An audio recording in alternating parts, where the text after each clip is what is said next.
Hey guys, this is Eric Weingartner with Weingartner Racing. It's Sunday. Usually I do update videos on Saturday. It just didn't happen. For those that are unfamiliar, because I gained a lot of subscribers from the last video, first off, let me apologize for the last video's audio content. I got this new mic and I had never used it, and I wanted to make a really great video. And that's the longest I've ever spent editing a video or creating it since I started this thing. So I'm glad it did somewhat successful. I just hate that the audio didn't turn out right. In case you're wondering, I recorded it and then I would play it back on my phone because I did want to make sure everything sounded right, and I didn't have my earbuds in. And I listened to it on the phone and it sounded fine. I just turned up the volume and everything was golden until you put an earbud in and you only heard it on one side.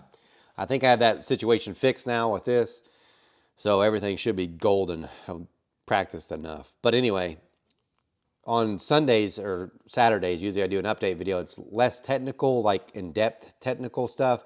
It does have technical stuff in it, obviously, about this head here, but it's a variety of things. It's not one specific topic. The next technical video will probably come out on Tuesday, and it's about the intake manifold testing and also the Dominator testing that was done on that 406. That was from the last video when we were at Bob's. But anyway, let's get into this one. I have a small block Ford Cam challenge. So I read all the comments, and one of the comments is like, do you guys ever do anything about Chevys? If you're new, you clearly didn't know this, but like for the last month, I did small block Ford dyno mule testing. I tested 3 different intake manifolds, 2 different camshafts, a bunch of different stuff, and a Dominator on that dual plane too. All that stuff was in those videos. But besides that, I have a cam challenge, which maybe some of you might remember me for. I did it with the LS, and I'm doing one with the small block Ford. That's what these heads are for. The small block Ford cam challenge has been a struggle. It's getting parts and things working out right. It's been really a struggle. I think most of that's out of the way. So, which really gives an announcement for those that are into the small block Ford cam challenge. You need to have your cam here. So I'm going to show you whose cams are here, but several of you don't have your cam yet. And the reason why I say that is because of this. What had happened is TrickFlow gave me a set of the 240 CNC high port heads, because these are high ports. And what had happened was I ported them bigger because I wanted to make more power, one. And also I wanted to be different so no one would have a competitive advantage running just a regular 240s, because maybe you know a lot about it, just to make the competition more fair. Anyway, I ported a set, sent it off to Chris Straub to get digitized, and then they ported that set that I had. And they came back. It wasn't nothing he did, but there was a hole in 2 of the ports, a big hole in one of them. So obviously my port must have been close on that casting for whatever reason. I had to change things. So what I did was I ordered another set. So I paid for these. So your winnings for the cam challenge, by the way, is getting smaller. There's no way I'm losing thousands as it is. But I mean, really, I'm being serious. I bought a brand new set, and this is the only ones I know they could find that were porter's castings. And I'd sent my new model, so I redid the intake port model and sent it off to Chris Straub to have it redigitized. And he did that, and he got it done within 2 weeks, so it was pretty quick. Really, actually, I think it was in a week. I don't even, because I sent it out right when I went to Bob's, and I came back and I just got them Friday.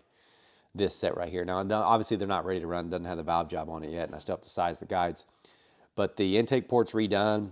The short side, which you can see right there, this is the spot actually right in the back there is where it broke through. There's 70 thousandths more material there, so it should be golden. It flows about the same, maybe a little different, not bad.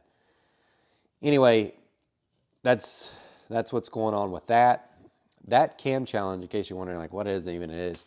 It's a 427 small block 4 that was donated. This short block was donated by Coons. I have to give it back.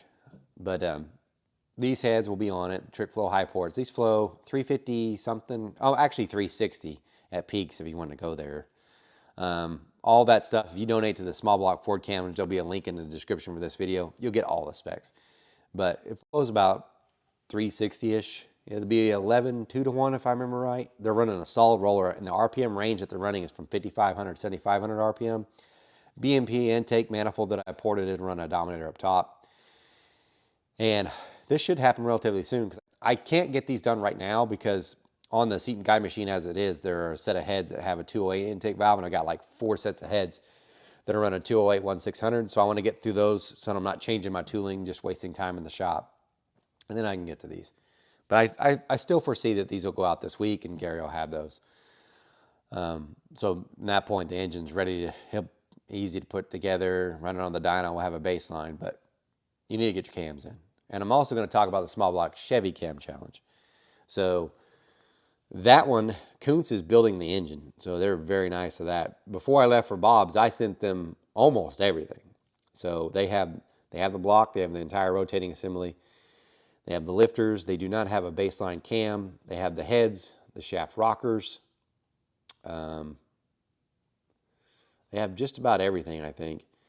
They don't have the intake manifold because I'm not done porting that, but that one's a different one. So the small block Ford, that's this one. It's NA, 5500, 7500. The small block Chevy, though, that one, it's fuel injected. So the Ford's carburetor running a Dominator. The small block Chevy will be fuel injected, running the new Holly High Ram that I'm porting. That one will be an on E85. It'll be running NA, and I haven't set the RPM limit range for this yet, but probably relatively low. Not relatively low, I shouldn't say that because you guys don't understand. Some people don't, everybody's opinion is different, I guess, but probably around 7,000 or something. But anyway, run an NA pool from like 5 to 7,000. Don't hold me to those numbers. Might change before I officially release the rules. 5 to 7,000, but then we're going to put on the supercharger and it'll go 5 pounds of boost-ish, and same thing, 5 to 7,000. Then about 10 pounds of boost and 5 to 7,000. The idea is that we'll see if a true NA cam is better with boost. And we're like, why didn't you do it with turbos? There's more stuff to take off because I got to change all the cams. That's a hydraulic roller, by the way. This one's solid roller for the Ford. So it's a pretty good deal. Anyway, let me show you who all has entered in this competition as far as the camshafts so far for the Ford. But on the Chevy side, this is important. So if you don't watch my videos, well, too bad. You should have paid attention. The deadline to say you want to enter the small block Chevy Cam Challenge is June 1st. To enter, you simply email me, weingartnerracing@gmail.com, and tell me why you want to enter the small block Chevy Cam Challenge. I've got a lot of people that have applied, and I'm going to pick some. And because I don't know exactly how many camshafts we're going to run. Some people are already in. So some of the LS guys, when they did the LS Cam Challenge, they said they wanted to compete in others, and I gave them a chance because I figured since they started this, they should get an opportunity. But there are spots available for you, the general public, if you would like to enter. And that's how you enter. And there will be an entry fee, obviously, because I have to pay for stuff. These are all the people that have entered the camshaft challenge so far that have sent in cams. So just so you know, if you see your name up here, I have your cam. So, and by the way, if you donate to the Cam Challenge, the small block Ford Cam Challenge, or the small block Chevy Cam Challenge, I'm going to put a link in the description. It costs 20 bucks to donate, but you get a link to all the data. So I haven't released all the cam cards because I'm waiting until when all the cams are supposed to be here, and then I'll release every single cam card will drop into that folder that everybody that had donated will have access to. Right now, I'm not releasing those because I don't want someone prices writing someone else. In other words, I don't want, say, Chris Straub, let's say, and I don't remember what his specs are, but let's say he did a 250 on intake. I don't want someone doing a 251 and someone doing a 249. You know what I mean? So everybody has to use their own brain skills. But we got John Vitone, you got your cam. Chris Straub's cam's here. P&M Performance cam's here. Tyler Newberry, your cam's here. Gerald Brand's cam's here. Chris Allman's cam's here. Keith Park, Jacob Gibson, Walt BNF Engines, and IMM Engines. Your cams are here. So that's about 9, I think. 1, 2, 3, 4, 5, 6, 7, 8, 9, 10. 10 cams, sorry. I'm missing 5. So there's that. In other news, and this is somewhat big, this is my son's Nova project we've been working on for years. He's graduating May 19th, and I want to give this him as a graduation gift, at least to have it running and drivable. Well, it is. So this has been a long process just to even get it to this point. I know you're like, it doesn't look like that great of a deal, and it doesn't. It really needs paint, and I'm working on that part, but it's drivable. We did drive it just a little bit, but let me give you a rundown if you don't know. This is a 76 Nova. When I got it from someone who had started a project and kind of ended it, but it has an 850 cage in this thing, and it's not bad. This is a starter motor for my son. He's 18, but this is a 350, and if you go back, I think it's like one of my highest watched video, which is shocking because it made the least amount of power of any of the engines I've ever dynoed of my own.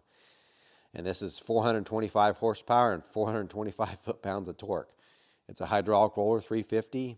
It's got a set of aluminum heads. I told you, I even showed the whole process on how to port those in this video years ago, like 3. It's a Performer EPS manifold. This was an engine was initially supposed to go on my sister's in Firebird, but she said, nah, I don't want to spend the money for it. Just give it to Bishop. So it went in this. Perfect starter vehicle for him as far as that power. It's got a turbo 350 that I got used from Tony. And Tony, it's got some weird stuff with this. It's got a Summit stall converter. It's all right. Out back, it actually has a 4.9-inch. So I did get that from Quick Performance. 355 gear. And I'm going to change those. But not the gear, but the tires. The interior, I worked a little bit on it. I put the carpet down, and it's still kind of dirty, and it doesn't look the best, but it's way better than what it looked before.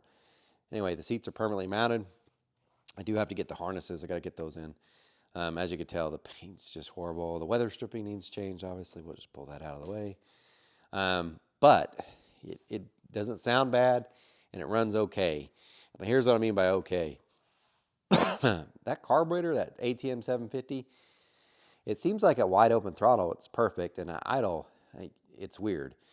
And I think it's because this is a pure street engine. Matter of fact, this thing pulls, I checked it, it was 19 inches of vacuum at idle.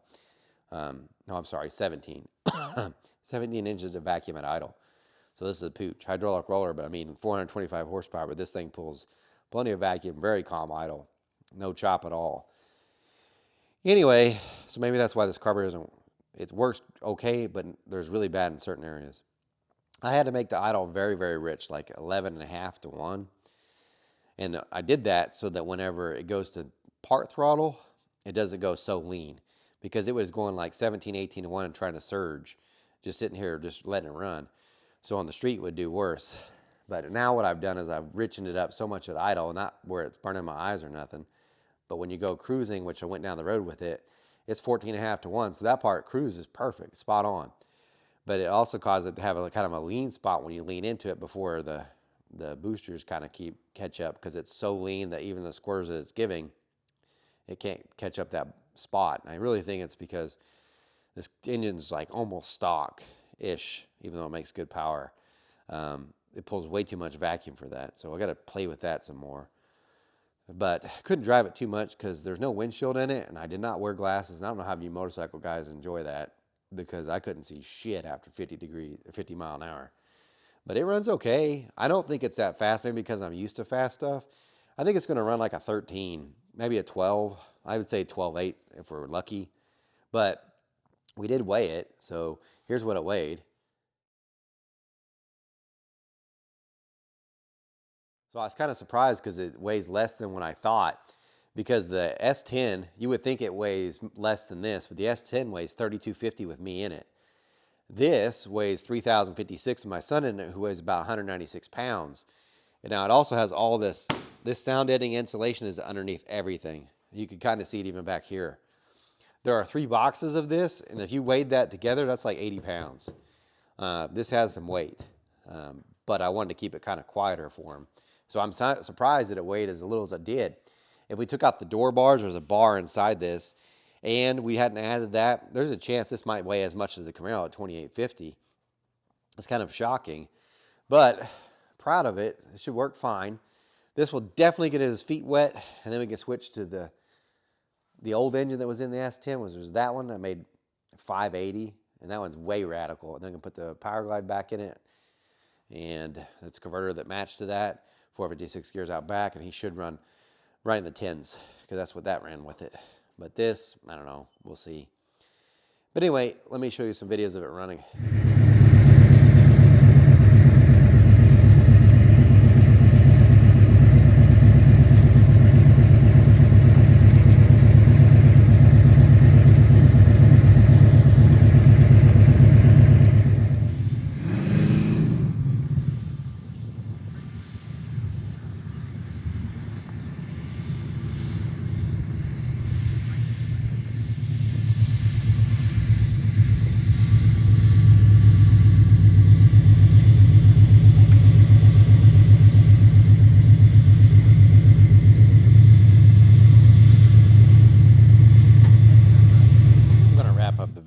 tired of talking. I got stuff to get done anyway.